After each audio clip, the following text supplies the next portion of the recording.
खजाना फेस्टिवल पिछले 16 साल से ये 17वां साल है। हर साल मुंबई में होता है। ये फेस्टिवल साल दर साल बहुत ही ज़्यादा लोकप्रिय हुआ है और इस फेस्टिवल में दो मकसद हैं। एक तो मकसद ये है कि गज़ल गायकी जो है उसको पूरी दुनिया में फैलाई जाए, गज़ल गायकी जो है उसका जश्न मनाया जाए, और दूसरा मकसद है कि कैंसर और थैलेसीमिया से पीड़ित मरीज़ों का इलाज जो होता है उसके लिए पैसे इकट्ठे किए जाए। कई सालों से हमें ये बात हमारे दिल में थी और बहुत सारे जो युवा पीढ़ी के कलाकार हैं वो हमें कहते थे कि भाई हमें भी ख़जाना में गाना है, हमें ख़जाना में गज़ल गानी है। तो हम कुछ हमारे लिमिटेशंस थे, हम मुंबई, कलकत्ता, दिल्ली से छोड़ के आगे नहीं जा सकते थे क्योंकि हमारे पास रिसोर्सेज नहीं थे। तो अब के साल artistallowed.com और हमने मिलके ये ख़जाना टैलेंट हंट जो है वो लॉन्च किया है और इस लॉन्च के ज़रिए हम पूरे मुल्क में पहुँचे हैं। और इस वक्त हमें ये कहते हुए खुशी होती है कि भारत के, हिंदुस्तान के 75 शहरों से हमारे पास ख़जाना के लिए, टैलेंट हंट के लिए एंट्रीज़ आई हैं और उसमें से 25 को हमने सिलेक्ट किया। जो 250 से ज़्यादा एंट्रीज़ आई थी उसमें से 25 सिलेक्ट किए और 25 में से 10 सिलेक्ट किए हैं और अब उन 10 में से हम 2 को सिलेक्ट कर रहे हैं। जो 2 फ़नकार हैं वो मुंबई आएंगे, अगर वो मुंबई के बाहर के हैं, मुंबई से बाहर के हैं, और मुंबई आके वो ख़जाना में शिरकत करेंगे, ख़जाना में शामिल होंगे। तो ये ख़जाना टैलेंट हंट है।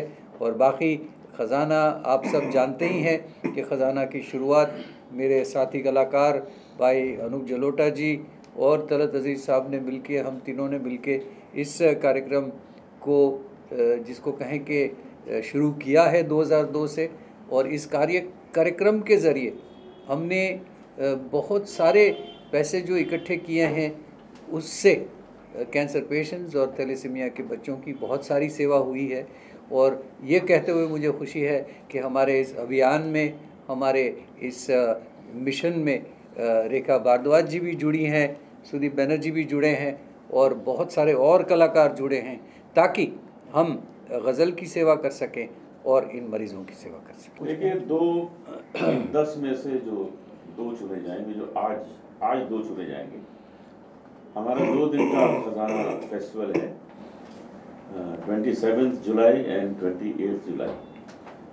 तो दोनों दिन एक को हम पेश करेंगे और ये कह के पेश करेंगे कि हमने इन्हें 250 लोगों में से चुना है जो आज यहाँ पर अपना फ़न सुनाएंगे, अपनी गज़ल गायकी सुनाएंगे। तो उनके लिए एक बहुत बड़ी अपॉर्चुनिटी है कि एक ऐसे फेस्टिवल में वो गा रहे हैं जिसका लोग इंतज़ार करते हैं। ना जाने कितने लोग तरसते हैं कि कब मौका मिले हम ख़जाना में गाएं। तो मैं समझता हूँ इन दोनों के लिए एक नया फ्यूचर खुलेगा, नई शुरुआत होगी उनकी, और हम उनको बहुत बहुत शुभकामनाएं देते हैं। जी बिल्कुल, ये जो हमारा टाइप है वो artistallowed.com और हंगामा के साथ है। तो पिछले 5 साल से हम ख़जाना जो है उसकी लाइव स्ट्रीमिंग करते हैं और उससे हमें ये फ़ायदा हुआ है कि ख़जाना जो है उसको पूरी दुनिया में, चाहे वो अमेरिका हो या साउथ अफ्रीका हो या बांग्लादेश हो, हर जगह पे लोग ख़जाना को देखते हैं, सुनते हैं। और आप मानेंगे नहीं, लेकिन जब प्रोग्राम चल रहा होता है तब कितनी सारी फरमाइशें आती हैं पूरी दुनिया से, पूरी दुनिया के अलग अलग मुल्कों से।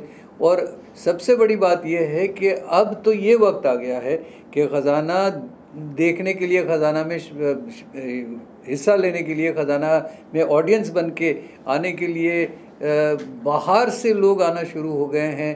पिछले साल हमारे ख़जाना में America, England, south Africa, east Africa, Dubai, Bahrain, पता नहीं कहाँ कहाँ से लोग आए थे और ख़जाना में शामिल हुए थे।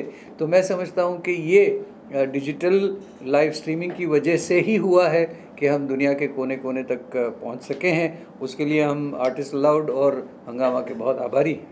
बिल्कुल यही बात हम कर रहे थे कि अक्सर मुझसे यही सवाल किया जाता है उमूमन हम सब से कि आज के दौर में गज़ल का मुस्तकबिल क्या है, फ्यूचर क्या है। तो अब जो हम देख रहे हैं, जो अभी पंकज भाई ने बताया और यहाँ कि 75 शहरों से एंट्रीज आई हैं। कुछ छोटा अमाउंट नहीं, बहुत बड़ा है ये। मेरे ख्याल 75 के मेरे ख्याल अभी 250-300 शहरों से आएगा। बिल्कुल। तो इसका और इसमें जो एज ग्रुप है जो अभी देख रहे हो, तो सब मतलब 25 साल 24 साल 22 से लेके 45 तक ये रेंज है। और इतने सारे बच्चे, इतने सारे यंगस्टर्स गा रहे हैं गज़ल और अच्छा गा रहे हैं, मतलब उनको शौक़ है ना। तो ये इस बात की दलील है, प्रूफ है कि गज़ल के शायकीन और गज़ल गाने के शायकीन कितने सारे देश में, सारी दुनिया में पहले में और हर उम्र के हैं। ये अक्सर गलतफहमी होती है कॉर्पोरेट में, कहना चाहता हूँ आपको ये जी। आप भी जानते हैं कि भाई अरे ये जो मार्केट है गज़ल की वो 45 प्लस 50 वही लोग सुनते हैं। फिर अगर वो सुनते हैं तो फिर ये यंगस्टर्स कहाँ से आ रहे हैं जी। तो ये this is proof, this is actual proof to all the companies in India, the marketing people sitting in their board rooms with the suits. Please see these guys. These are the youngsters of today who are actually nobody is forcing them. No. और अच्छा गा रहे हैं, ऐसा भी। और क्या गा रहे हैं, मेहदी हसन साहब को गा रहे हैं, गुलाम अली साहब को गा रहे हैं, अपनी खुद की कॉम्पिटिशन्स गा रहे हैं। तो it is proof that this form of music is very much alive and is vibrating. Good future. सिर्फ पानी है सर। जी नहीं अच्छा, इसमें कुछ आपको शक था? नहीं मैं सोचा आपको कुछ और मैं पानी ही पी रहा था। और आपको पता है सबसे एक चीज़ बताऊँ, सारी कायनात में सबसे एक्सपेंसिव और सबसे मतलब प्रेशियस यही है, बहुमूल्य। जी हाँ, इसके बगैर जिंदगी नहीं है। 2-2.5 घंटे बाद फिर कुछ मिलाएंगे।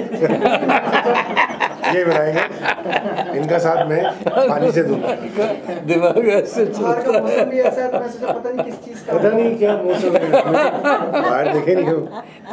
और ये चश्मा इसलिए पहनो कि मुझे जुकाम हुआ है। जैसे अभी तलत जी ने भी कहा, क्योंकि ये आप देखिए कि जिन शहरों से ये एंट्रीज़ आई हैं, और मतलब यहाँ तक कि इसमें 11 साल के बच्चे ने भी इतनी खूबसूरत गज़ल गाई है, उसको ख़ास तौर पे सेलेक्ट किया गया है। तो बहुत ज़्यादा अच्छा फ्यूचर है।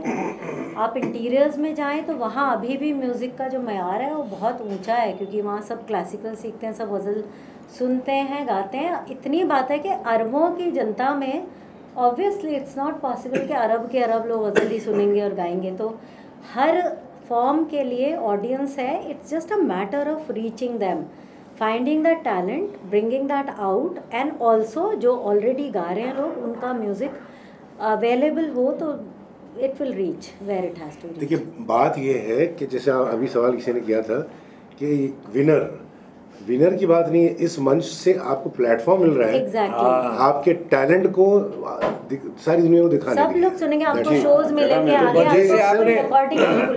जैसे आपने सवाल पूछा डिजिटल, तो ये यही है कि जो स्ट्रीमिंग होगी, लाइव स्ट्रीमिंग, तो ये जो इसमें से सिलेक्ट होके आएगा वो बच्चा पूरी दुनिया के कोने कोने तक पहुंच जाएगा एक रात में। I think they have all said the main thing is that अब खजाना और गज़ल ऐसे लोगों तक पहुंच रहा है जिन तक गज़ल पहुंच नहीं रही थी। उन स्टूडेंट्स तक पहुंच रहा है जो गाना चाहते हैं लेकिन उनको एक स्टेज नहीं मिल रहा था।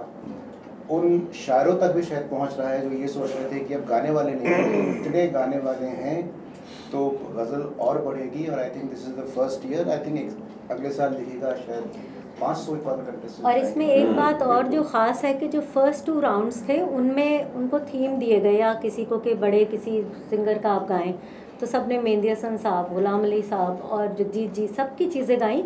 लेकिन जो फाइनल राउंड है उसमें उन्हें ख़ास तौर पे कहा गया है कि आप अपनी कॉम्पोजिशन गाएं, मतलब ओरिजिनल कुछ गाएं। तो उसमें भी जो एंट्रीज़ आई हैं उससे ये भी पता लगता है कि सिर्फ रिकॉर्डेड या कवर गा के ही नहीं गज़ल का है, ओरिजिनल भी काम करें, तो उसमें ग्रोथ की गुंजाइश है।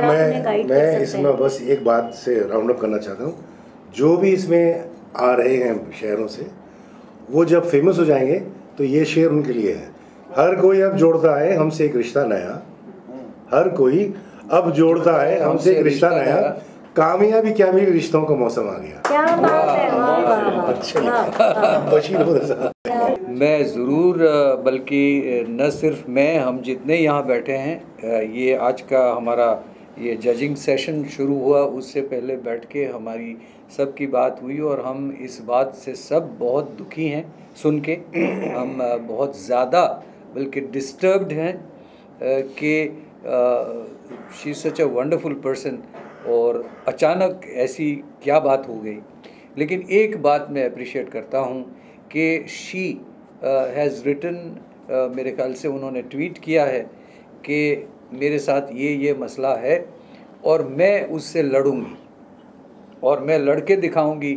मेरे ख्याल से मुझे उनका जो हौसला है वो, उसको मैं सल्यूट करता हूँ और मैं तो यही कहूँगा कि ईश्वर करे कि उनका हौसला ऐसा ही बना रहे और वो इसमें विनर हों।